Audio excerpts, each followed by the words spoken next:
Headline: Federal government vows to kick Lukarawa terror group out of Nigeria. Lagos government arrests 94 people during midnight raid on rail track squatters. Okpebolo dissolves board's executives, sacks political appointees in Edo State. Away from Nigeria, Chad's electoral body disqualifies senior ruling party official. Good evening and welcome to the news update on Trust TV. I am Aisha Salihu.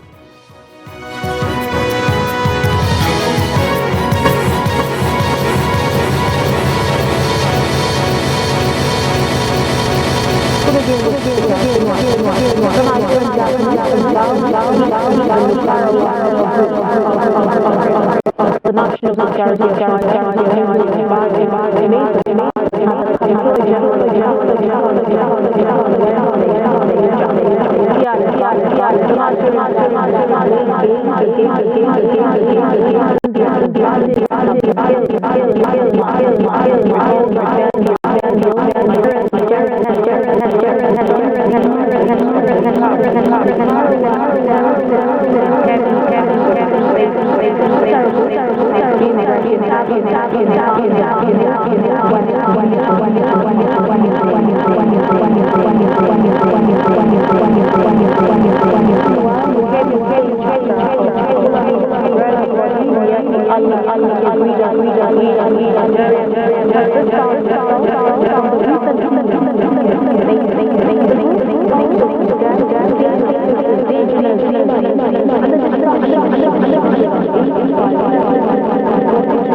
during a midnight operation on rail track squatters.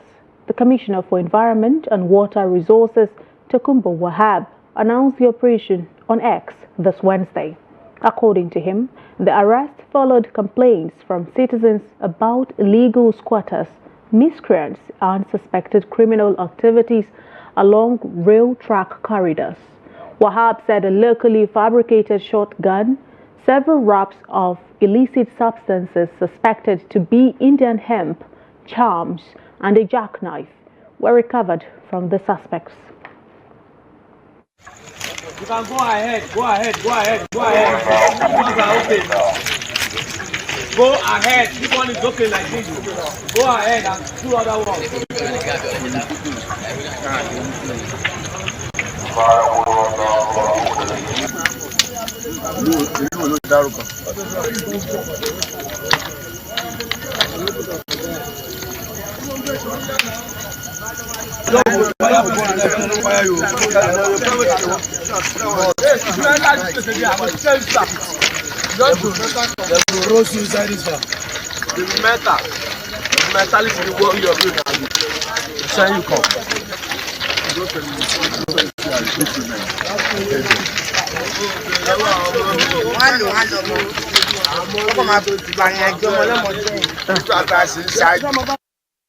The National Drug Law Enforcement Agency in Kano says it seized 709.9 kilograms of illicit substances in October in the state.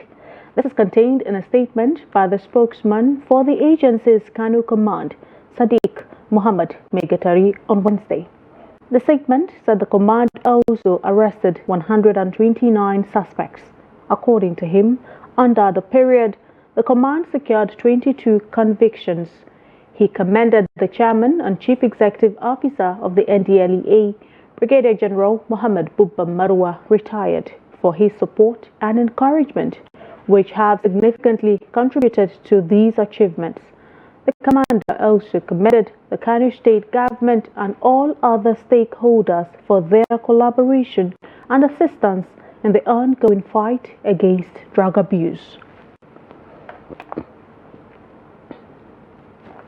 A transformer in Rico's Yarkasau community of Jos North local government area in Plateau State has been vandalized and looted a few days after its installation by Jos electricity distribution staff. Vandalism and looting of transformers have become rampant in Jos since the power outage caused by the 330 kV transmission line tripping between Enugu and Benue. Recently, the company reported 80 transformer vandalizations within their franchise areas. The community stated that the transformer was meant to enhance power supply, but vandals took advantage of its disconnected state. Shafiu Usman, a youth leader, lamented that JED's delay in connecting power to the transformer led to the looting, saying that they have been in darkness for 8 months. In response, the JED regional manager, Kabiru Lawal, attributed the vandalism to bad eggs within the community.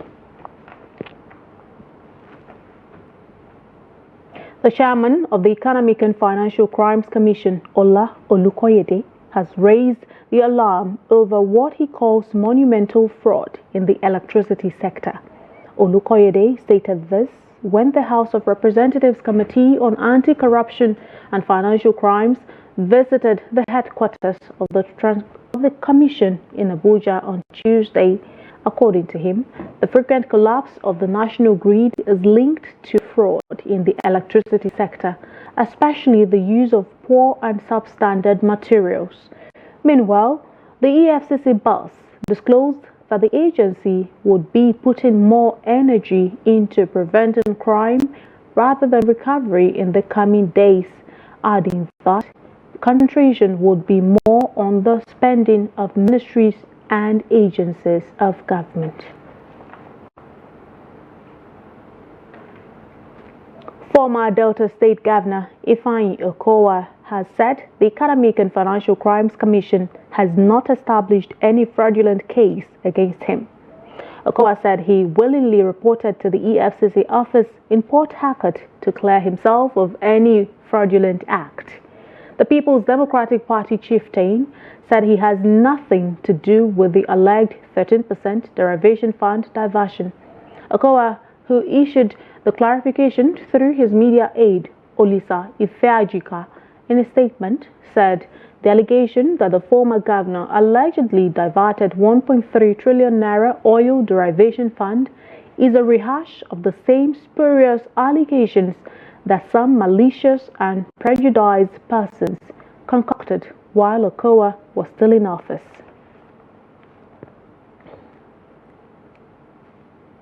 The governor of Edo State, Sunday Okpebholo, has announced the dissolution of executives of all boards in Edo State. A statement by his chief press secretary on Wednesday said the governor has also sacked all political appointees, adding that permanent secretaries appointed from outside the state's public service have equally been relieved of their appointments. Okpebholo had earlier ordered the immediate and indefinite suspension of the collection of all revenues in the state, especially in motor parks and others, until further notice. He also ordered the State Commissioner of Police to arrest anyone who flouts the order, adding that he would review the issues surrounding the collections soon and decide on the way forward.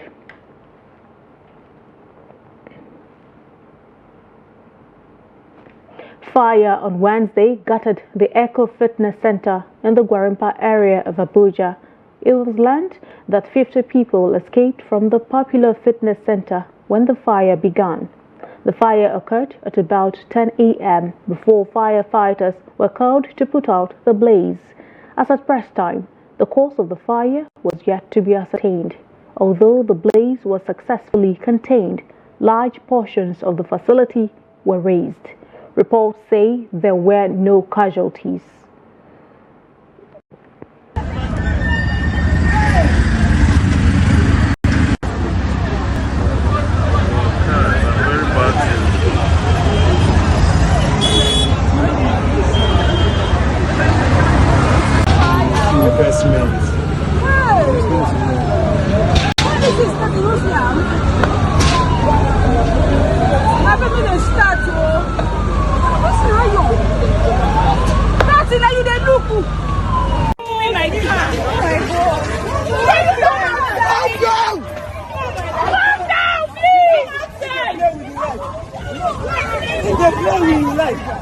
They will replace everything here, but they will not get the life. They will get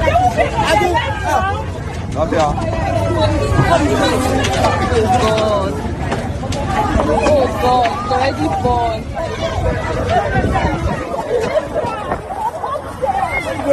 It's from upstairs. Upstairs, the restaurant. Sir, just get me first. What does this guy do? God have mercy, Jesus. This is the news update on Trust TV. Coming up ahead. Lagos residents lament effects of frequent power grid collapse on businesses and households. We'll bring you more news when we return. Stay with us.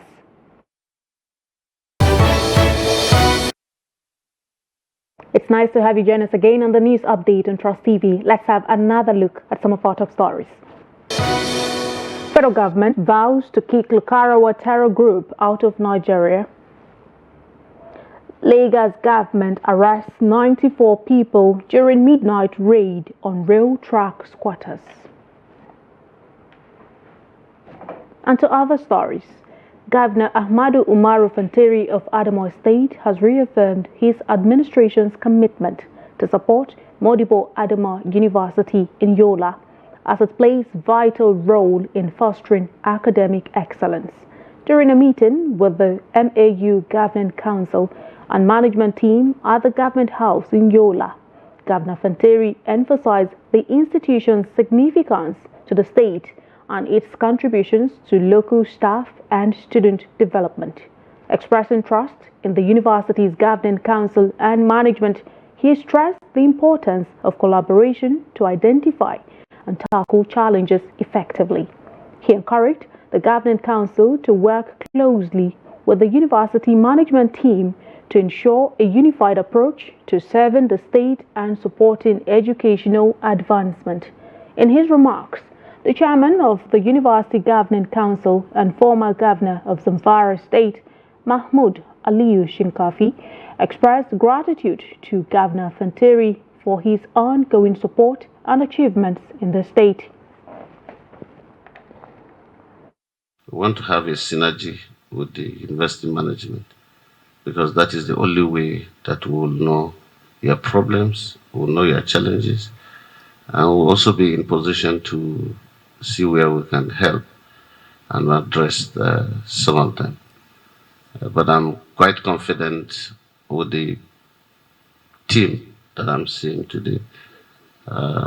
You bring your wealth of experience to change things, to make things happen differently in the university, because the essence of having your own time is to bring something different and to make it today better than yesterday.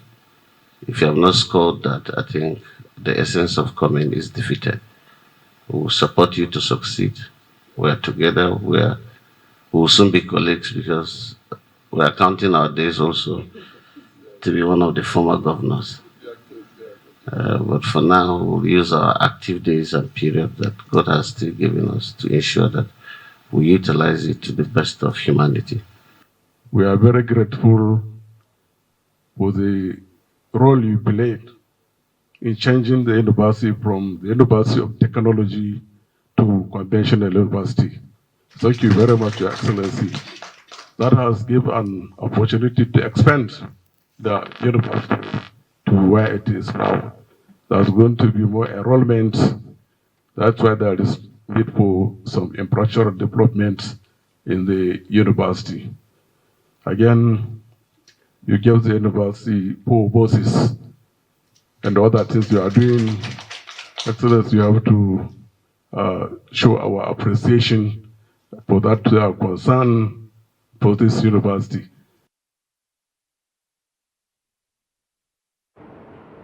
Residents of Lagos State have expressed frustration with the frequent power grid collapse, saying it is severely impacting their business operations, especially those whose livelihoods depend on power supply. According to them, the grid, which has collapsed for a record 11 times in 2024 alone, is depriving many of the ability to generate income for themselves and their families. The report.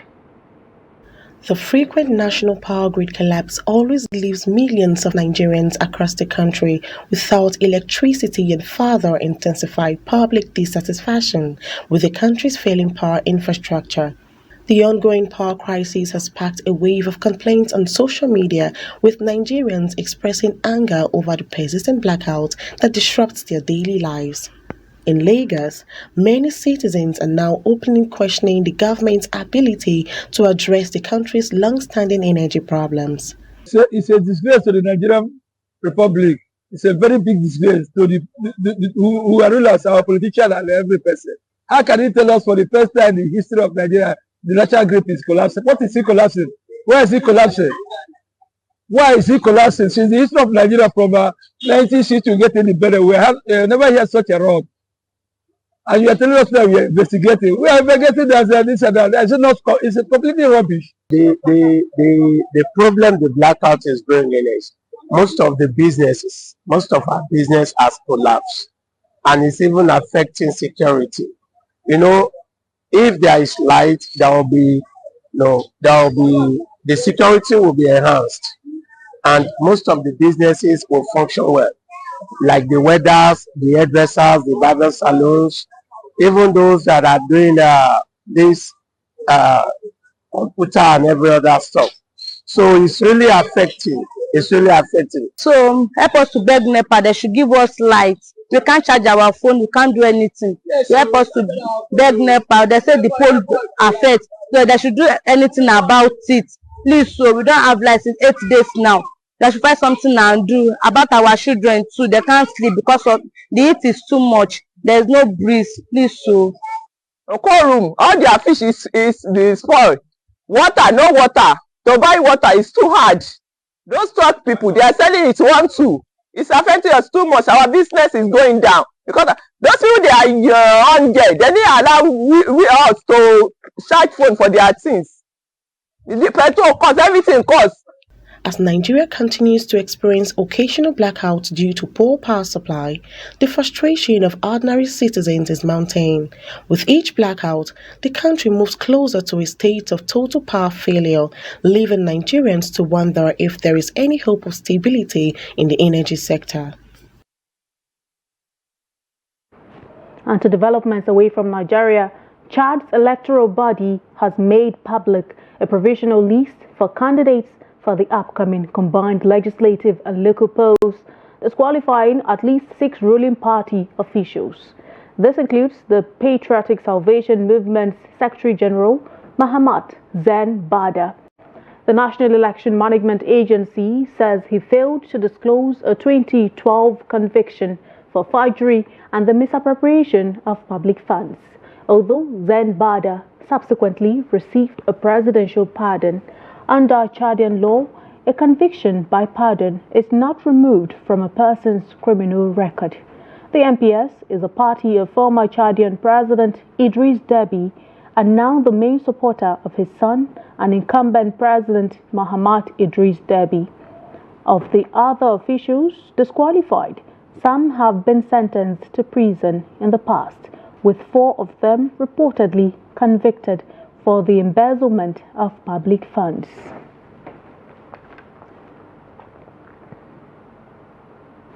In sports, a member of Team Ogun that represented Nigeria at the 2024 African Scrabble Championship in Kigali, Rwanda, Oluwatimileyin Doko, has made history as the youngest African Scrabble Championship winner.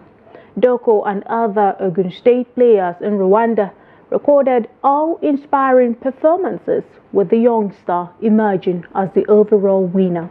The Ogun State player became the youngest at 24 to be the new bearer of the continent's premier showpiece title when his new status was confirmed after he defeated Mumin Jima, another Ogun State player, 5-7-4 to 4-4-2 in round 31 to push his tally to an unassailable 24 wins. The University of Lagos undergraduate would complete his climb to the chart's peak with a record of 25 wins and 7 defeats and a massive 2,244 cumulative points.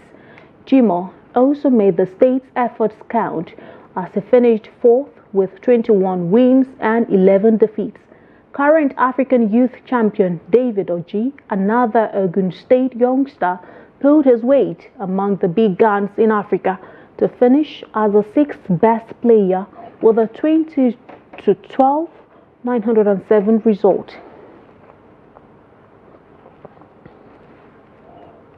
And that's about it on the news update on Trust TV. Remember, you can always follow us across all of our social media platforms and also join our YouTube live stream for more news, programs and documentaries. I am Aisha Salihu. Thank you so much for your time.